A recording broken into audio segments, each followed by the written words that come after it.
이곳은 3박 4일 와서 밭을 매지 않으면 올 수가 없다고 하셔서 제가 가서 밭은 맬 수 있는데 하루는 3일은 좀 곤란하더라고요. 애들 밥을 해줄 수가 없어서. 그래서 저희가 갈 수가 없어서 못 가게 됐고요. 그래서 참 고민을 하고 있었는데 저희 그 주부 독서회에 이렇게 인문학 콘서트라든지 북 페스티벌을 할 수 있는 기회가 주어져서 제가 제일 먼저 전화를 드렸습니다. 시간을 다 비워놓고요. 선생님이 하실 수 있는 시간에 저희 강의를 좀 부탁드립니다 했더니 오늘 선생님이 시간이 비신다고 연락을 주셔서 선생님을 저희가 모실 수 있게 됐습니다. 그러면 잠깐 선생님 소개를 해드리겠습니다. 이 소개는 그 노동시간을 줄이고 농촌을 살려라는 책 말개에 나와 있는 선생님 소개입니다. 선생님은 똥을 푸다가 나온 사람으로 소개할 만큼 꿈이 없으시다라는 글귀로 시작을 해요. 그리고 선생님께서 현재 전라도 변산에서 공동체를 이끌고 계시면서 저희들에게 언제나 게으른 상상력을 강조해온 철학자이시면서 농부이십니다. 1943년에 전라도 한평에서 태어나셨고요. 서울대학교 철학과와 같은 대학원을 졸업하시고 뿌리 깊은 나무 초대의 편집장을 지내셨습니다. 1981년에 충북대학교 철학과 교수가 되셨고요.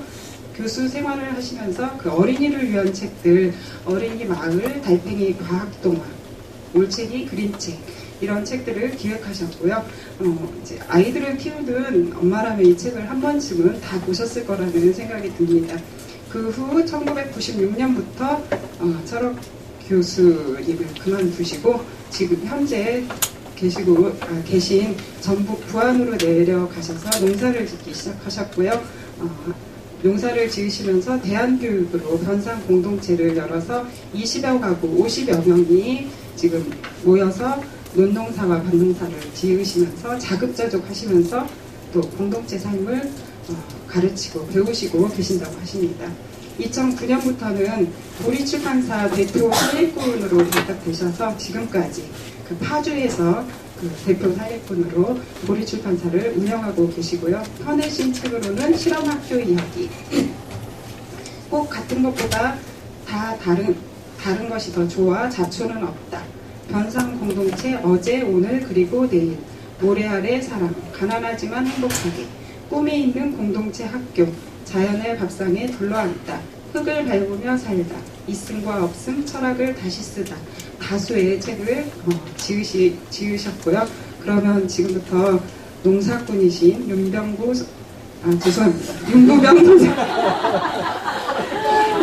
선생님을 모시고 강연을 듣도록 하겠습니다.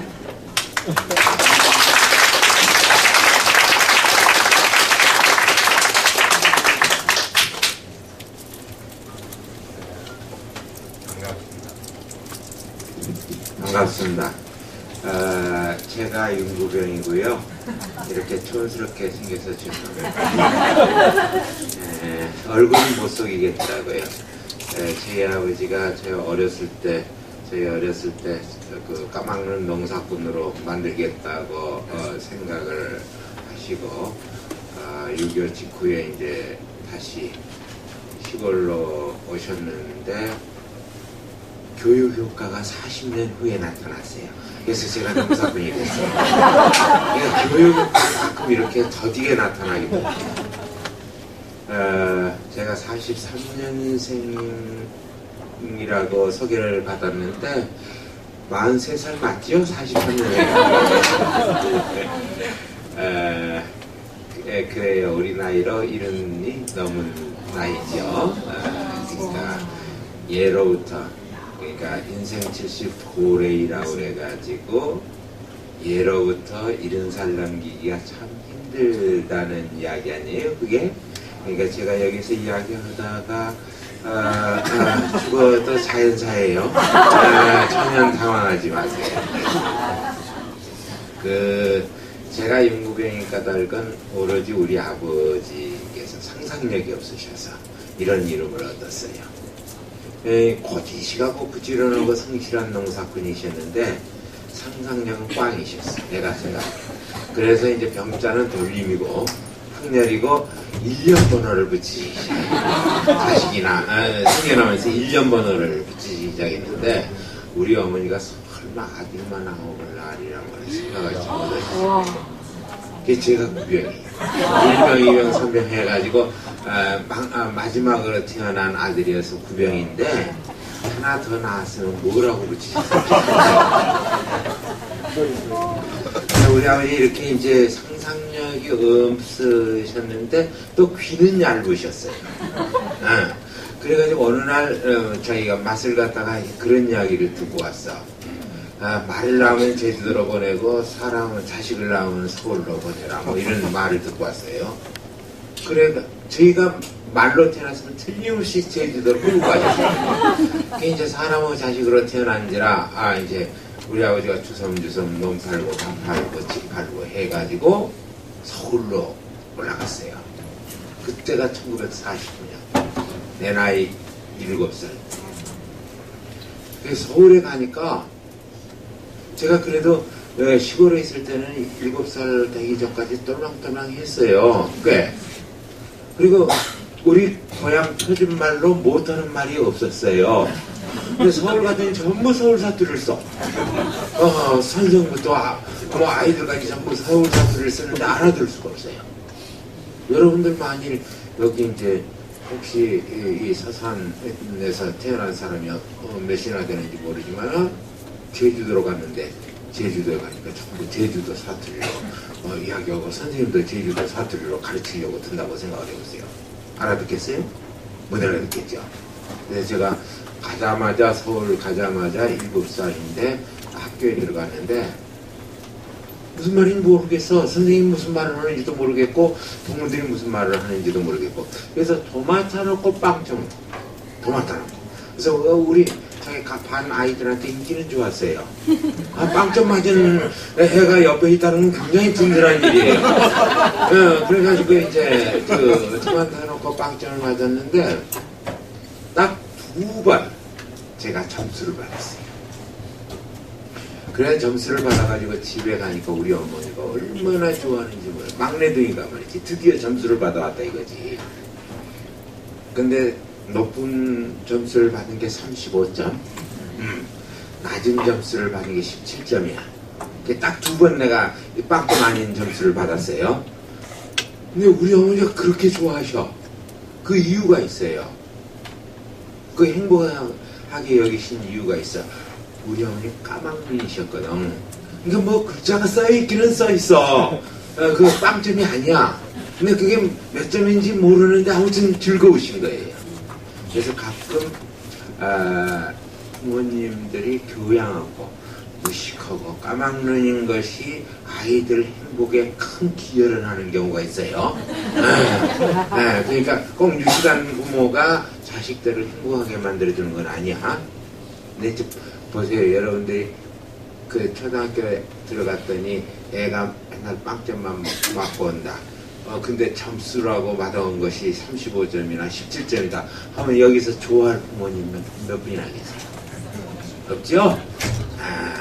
여러분들은 너무 유식한 부모들이야. 그래서 애들을 불행하게 만드는 수도 있어요. 그런데 1950년 네 뭐가 있었어요? 여기요. 1950년 6월 25일부터 9월 28일까지 딱 3개월 사이에 형 6이 죽었어요.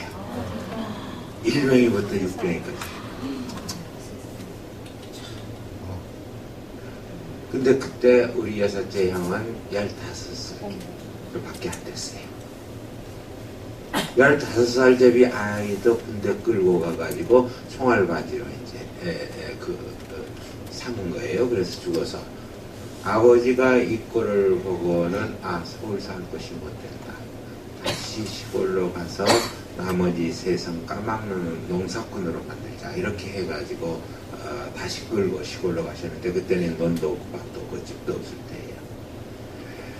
여러분들은 아마 아실 거예요. 왜 우리가 분단이 됐고 최초로 분단이 됐고 이것이 전쟁으로 이어지고 지금까지 아직도 남과 북이 이렇게 갈라져서 사는지를 아시는 분들이 많을 텐데, 그래서 더러 그거에 대해서 모르시는 분들을 위해서 잠깐만 제가 이야기를 할게요.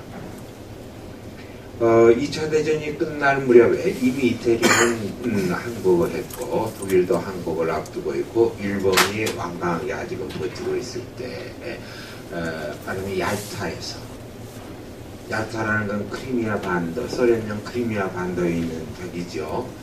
지역인데 얄타에서 세 사람이 모이죠. 루즈벨트, 스탈린, 그리고 처칠이 모입니다. 처칠이 모여가지고 이 2차 대전이 끝나게 되면은 세계를 어떻게 갈라먹는 것이, 전승국들끼리 전쟁에서 이긴 나라들이 어떻게 갈라먹는 것이 가장 좋겠는지에 대해서 숙덕공론을 벌입니다. 이를테면 이런 거죠. 이 영국은 이제 해양 국가니까, 그리고 전 세계인 식민지, 해가 지는 날이 없을 만큼 이제 식민지가 많았는데, 해양국이니까 발칸반도에 있는 그리스는 우리한테 달라. 우리가 그건 자기가 관리하겠다 하니까 소련이 그래, 그러면 이제 그 폴란드는 우리하고 딱 가까우니까 우리한테 다오, 이런 식으로 말하면 하계인을 합니다. 다른 나라를 가지고. 근데 그리스 같은 경우는 발칸반도에 있지만은 오랫동안 직접민주주의를 세계에서 최초로 행한 나라고, 그래서 사회주의 의식이 상당히 강했던 나라고, 그 당시 2차 대전 중까지. 그런데 실제로 그렇게 서구로 영국이 그 말하자면은 차지하고자 하는 욕망을 드러내니까 사람들이 말을 안 듣잖아요. 그래서 파파도폴로스라는 지독한 군사 독재자를 앞세워가지고 18년 동안 군사 독재를 합니다. 서구권에 묶어놓기 위해서. 그리고 폴란드는 솔리다리다트라고 해가지고 사실은 거기는 서구에 가까운 나라입니다. 억지로 동구권으로 편입시켜 놓으니까 실제로는 계속해서 소련에 대해서 속으로 저항을 하는. 당시에 그런데 우리나라 형편은 어떻느냐면은 소련군이 아직 참전하기 전이지요. 소련군을 참전시켜야 하는데, 소련군은 뭐냐면 당시에 미국이 생각하기에 관동군이, 일본 관동군이 굉장히 저항이 클 거라고 생각했어요. 그래서 미군이 이 관동군을 상대하기는 벅찰 것이다. 그래서 태평양에서 이제 사이판이나 이제 괌이나 이런 데 있는 일본군을 자기가 처부수고 일본 열도로 이제 미군은 집행한다고 생각을 하고, 그 대신 그러면 관동군을 누가 맡아줘야 하는데 소련을 끌어들일 수밖에 없어서 소련에게 동구권을 양보를 하는 겁니다. 그렇게 해서. 그렇게 해가지고 얄타에서 숙덕공론을 했는데, 한반도 상황이 그때는 아주 미묘한 상황이었습니다.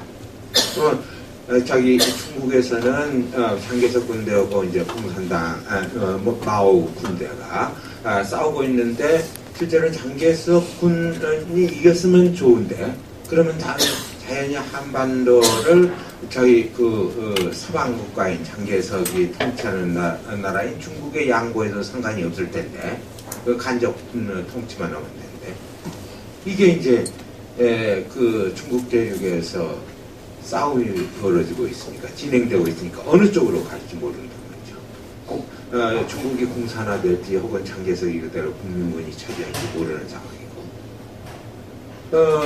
그러니까 결국은 이 처칠하고 루즈벨트하고 스탈린이 모여가지고 그 운명은, 한반도 운명은 나중에 결정하기로 하고, 일단은 일본군을 몰아내면은 신탁통치 상황으로 당분간 두자 해가지고 밀당을 한단 말이죠.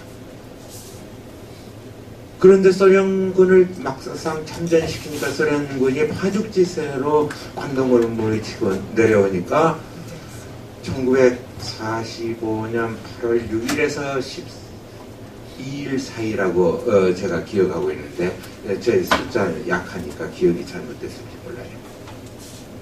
부랴부랴 미 국방성에서 소령 하나 중령 하나가 조그만 세 개의 지도를 두고 거기에다 한 중간쯤 되는 다 찍 연필로 긋습니다. 그리고 소련군은 이 위쪽 한반도 위쪽까지만 점령하고 나머지는 미군이 점령하겠다 이렇게 해가지고는 그어가지고 이게 38선입니다. 그 힘센 나라가 둘이 우리가 모르는 사이에 실제로는 자기네들이 줄을 그어가지고 북녘은 막강한 이제 소련군이 들어왔는데 이 사람들은 소련군은 공산주의 사상을 그 당시에 가지고 있었고 공산주의가 최고라고 점령하자마자 공산주의 사상에 반대하는 사람 손들어 해가지고 핍박을 하고 그 다음에 남녘은 나중에 미군이 들어와가지고 미군은 자본주의까지 그 군대니까 자본주의 싫은 놈 손들어봐 이렇게 해가지고 혼내줄 그 생각을 하고 그리고 총 지어주면서 서로 북녘은 소련군이 총 지어주고 남녘은 미군이 총 지어주면서 서로 싸워 그렇게 해가지고 실제로 한국전쟁이 일어나죠. 그런 과정들이 거쳐가지고 그래서 그 사이에서 형녀석이 없어져 버렸단 말이죠. 일부는 아마 자기가 그 의용군에 가고 일부는 이제 학도병으로 갔을 겁니다. 근데 형제끼리 쏘아서 죽인 셈이죠. 그러니까 이제 이런 상황이 벌어지니까 아버지가 서울에서 자식 잘 길러보겠다고 했더니 잘못된 생각이었다. 나머지 아이들은 전부 다시 시골로 데리고 나가서 농사꾼을 만들겠다. 이렇게 해서 제가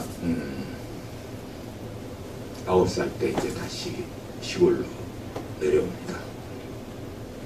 내려와가지고 근데 여러분들 전쟁이 끝나고 나면은 반드시 굶주리는 시기가 그 뒷달입니다. 왜 그러는지 아시죠? 여러분들 망초 유래를 혹시 아시는 분 있어요? 풀, 망초라는 하얀 꽃을 피는 개망초를 우리는 망초라고 흔히 부르는데 초나라가 망할 때 온 들판에 밭과 논에 망초가 가득했다고 그래서 초나라가 망한다는 징조로 그것이 피어난 꽃이라 해서 망초라고 그런다고 그랬죠. 그런데 사실은 농사를 지어보니까 그렇습니다. 밭을 묵히면은 초대의 밭을 가득 덮고 있는 것이 이 망초 때입니다. 개망초. 하얀 꽃이 저희가 피는데 뭐냐면은 6.25 때 15살밖에 안 된 우리 형까지 끌고 갔을 때 전쟁터로 끌어냈으니까 뭐냐면 농촌이 텅 비지요. 농사 지을 사람이 없습니다. 일단 전쟁이 벌어져 버리면 농사 지을 사람이 없으니까 실제로는 논농사도 밭농사도 할 수가 없으니까 굶주림이 따를 수밖에 없죠. 그게 저는 어렸을 때 이제 시골로 피난을 갔는데 제가 가상허기증, 허천병이라고 그랬어요. 가상허기증에 걸렸어요.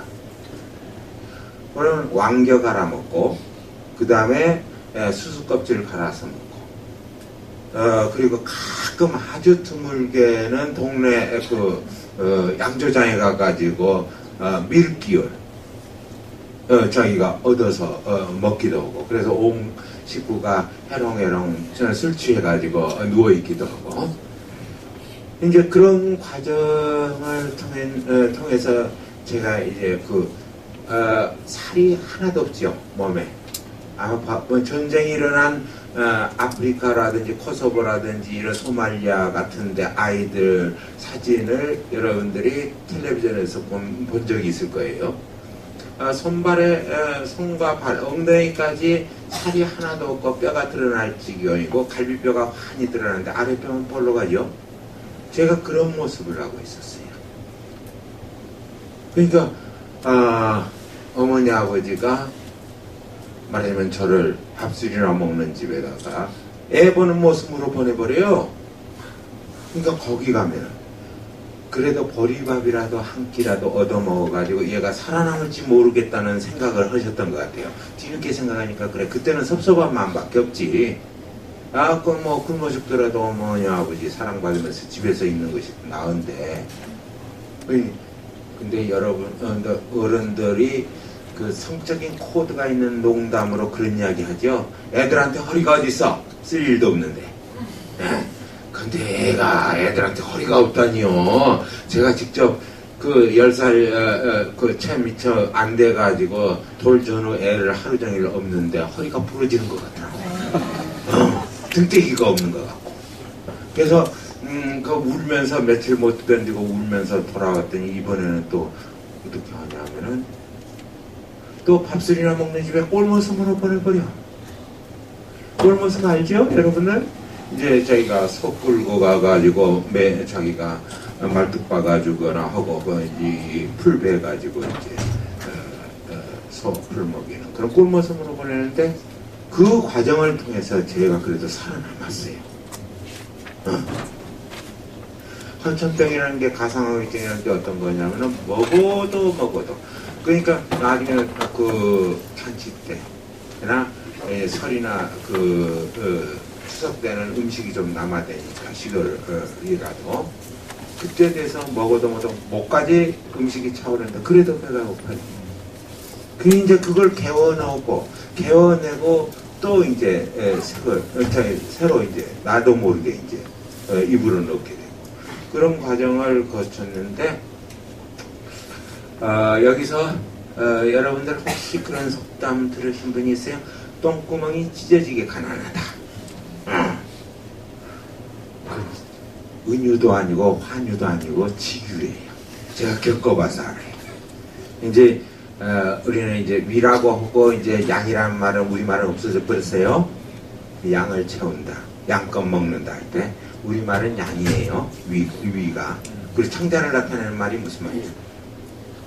애야, 애가 탄다 뭐 할 때 그 애가 끓는다 할 때 애야. 이제 양과 애를 거쳐가지고 아랫배에 이제 차곡차곡 쌓이면은 이건 물기가 하나도 없는 완전 100% 셀룰로이드야. 그러니까 왕겨나 뭐 수수껍질이나 그리고 그 소나무 속껍질을 벗겨서 먹기도 하고 띠뿌리 캐서 잔디뿌리 비슷한 거 캐서 이제 먹는데 이게 전부 거의 100% 셀룰로이드니까 이게 이제 거였다가 그대로는 놔두면은 어떻게 돼요? 똥떡 올라서 죽어. 그거 우리는 이제 점잖은 한문 걸로 황달이라고 그래. 누러지는 거. 온몸이 눈도 노래지고. 근데 이제 똥뚝이 올라가지고 죽으니까 안 죽으려면 이걸 밖으로 내보내야 돼. 내보내면 꼭 똥구멍이 찢어져요. 그래서 피가 이 가랭이 사이로 흘러. 내가 그걸 겪었어요, 직접. 그래서 똥구멍이 찢어지게 가난하다는 게 혹시 시험 문제 나오면은, 은유나 환유가 아니라 지유라는 데다가 꼭두물뱅이를 하세요. 내가 겪어봐서 그거예요.